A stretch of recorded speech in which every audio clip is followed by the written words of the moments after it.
प्रभू येशू ख्रिस्ताच्या सर्वश्रेष्ठ नामात आपणांस अभिवादन. पवित्र शास्त्र बायबलमध्ये नीतिसूत्राच्या 17व्या अध्यायातील 17व्या वचनामध्ये असे लिहिले आहे, मित्र सर्व प्रसंगी प्रेम करीतो आणि विपत्कालासाठी तो बंधू म्हणून निर्माण झालेला असतो. मागील काही भागात आम्ही प्रभू येशू ख्रिस्ताला मित्र व बंधू म्हणून पाहत आहोत.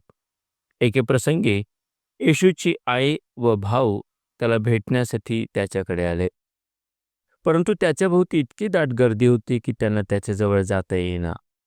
कोणीतरी त्याला सांगितले की तुझी आई व तुझे भाऊ तुला भेटण्याच्या इच्छेने बाहेर आले आहेत. मात्र प्रभूने त्यांना उत्तर दिले, कोण माझी आई व कोण माझे भाऊ? तो म्हणाला, जे देवाचे वचन ऐकणारे व पाळणारे तेच माझी आई व माझे भाऊ आहेत. प्रभू येशू असे का म्हणाला असेल बरे?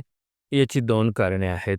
एक तर योहानाच्या म्हणण्यानुसार त्याचे भाऊ त्याच्यावर विश्वास ठेवीत नव्हते, त्यामुळे तो त्यांना आपले भाऊ म्हणण्यास उत्सुक नव्हता.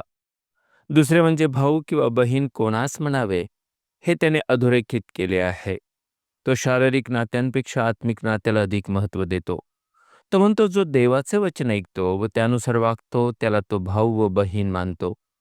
तो असेही म्हणाला, तुम्ही कसे ऐकता याविषयी जपून राहा. होय, आजही देवाचे वचन म्हणजेच स्वर्गीय राज्याची सुवार्ता आपल्याला ऐकवली जात आहे. त्यानुसार मनुष्याच्या पापांचे क्षालन व्हावे म्हणून वधस्तंभावर मरण पावलेल्या व तिसऱ्या दिवशी मरणातून पुन्हा उठलेल्या प्रभू येशू ख्रिस्तावर जो कोणी विश्वास ठेवतो त्याला सार्वकालिक जीवन प्राप्त होते. तुम्हीही काळजीपूर्वक ऐकून जर या वचनांचा स्वीकार कराल तर देवाची मुले व पर्यायाने प्रभू येशू ख्रिस्ताचे भाऊ व बहीण बनाल.